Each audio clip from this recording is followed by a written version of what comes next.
The damning legacy of the UK's Misuse of Drugs Act 1971, 50 years on.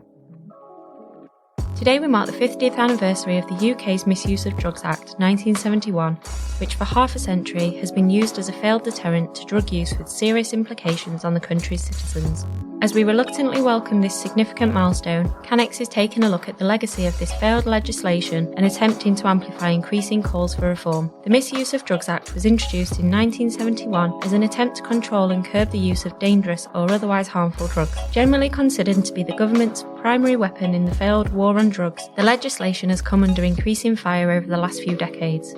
A growing number of activists, MPs and health experts claim that the legislation has failed in its core purpose and even created more damage to communities, leaving no choice but to review the approach to drug use across the UK. What is the Misuse of Drugs Act 1971? In the same month which played witness to massive anti-Vietnam War protests in Washington DC and the release of Paul McCartney's second solo album, the UK government introduced the Misuse of Drugs Act. A lot of things have changed since then, yet the legislation used in an attempt to control drug use in the UK remains the same. The Misuse of Drugs Act 1971 essentially categorises drugs to determine the level of control deemed necessary under law. Drugs that are included in the Act are specified in Schedule 2 of the legislation, which divides them into different classes, Class A, Class B and Class C, which are broadly based on their general harm. Defying the laws of this Act can see an individual face hefty prison sentences. For example, maximum prison sentences for the production of a controlled drug can range from 14 years for a Class C drug to life imprisonment for a Class A substance. Furthermore, simple possession of a Class B drug, such as cannabis, still holds a potential sentence of 7 years in prison, rising to 14 years if intent to supply is proven. The legislation has successfully criminalised a significant proportion of the population, with around 175,000 drug offences recorded by police in England and Wales alone in 2019 to 2020, a 13% rise on the previous year. How drug use has changed since the introduction of the Act.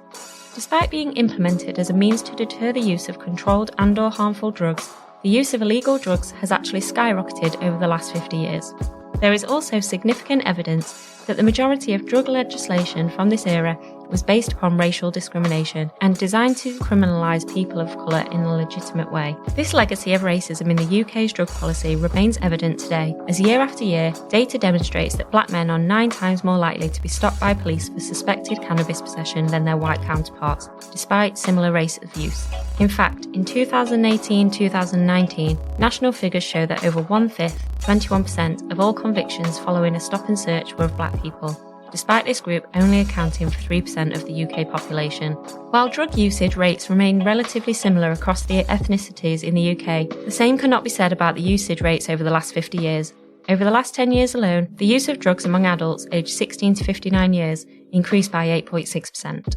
Statistics such as these demonstrate the inherent failures of the Misuse of Drugs Act. Failures that have prompted numerous campaigns for the complete replacement of the legislation. These campaigns have become more prominent in recent years, with whole political parties, including the Green Party and the Liberal Democrats, calling for meaningful drug reforms, including cannabis legalisation. A report released by the UK Drug Policy Commission back in 2012 used evidence from the failed Misuse of Drugs Act to build a case for drug decriminalisation. The report stated that the law relating to the possession of drugs has become discredited to such an extent that any usefulness in setting a moral position has in many situations become largely ineffectual. It continued to draw comparisons from other countries where a tendency towards drug liberalisation, such as the complete decriminalisation seen in Portugal. It concluded that prevalence and consumption have not increased in these countries to any significant extent. Some experts indeed argue that these reforms have led to decrease in problems.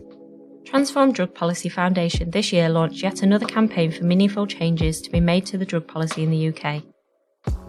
For 50 years, the Misuse of Drugs Act has damaged people and communities, undermined science and entrenched social injustice, the campaign argues.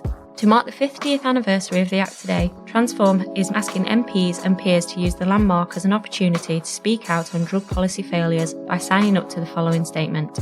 The Misuse of Drugs Act 1971 is not fit for purpose. For 50 years it has failed to reduce drug consumption. Instead, it has increased harm, damaged public health and exacerbated social inequalities. Change cannot be delayed any longer. We need reform and new legislation to ensure that future drug policy protects human rights, promotes public health and ensures social justice. You can also support the campaign on social media using the hashtag 50 years of failure. Campaigns for drug policy reform have also been prominent among the number of Conservative MPs in recent years. The Conservative Drug Policy Reform Group was formed with the mission of implementing evidence-based drug policy. In their mission, the group says, in 1971, President Nixon declared a war on drugs. Fast track half a century forward and we find hundreds of thousands dead, countless affected by drug crime directly or indirectly, and countries spending billions of pounds on police, health and criminal justice resources. The future of the Misuse of Drugs Act 1971. While the Misuse of Drugs Act 1971 has now managed to cling on for half a century, pressure is increasingly mounting on the government to scrap the legislation altogether. In addition to campaign groups like the ones featured in this article, the UK public is also progressively expressing support for drug reforms, particularly when it comes to cannabis.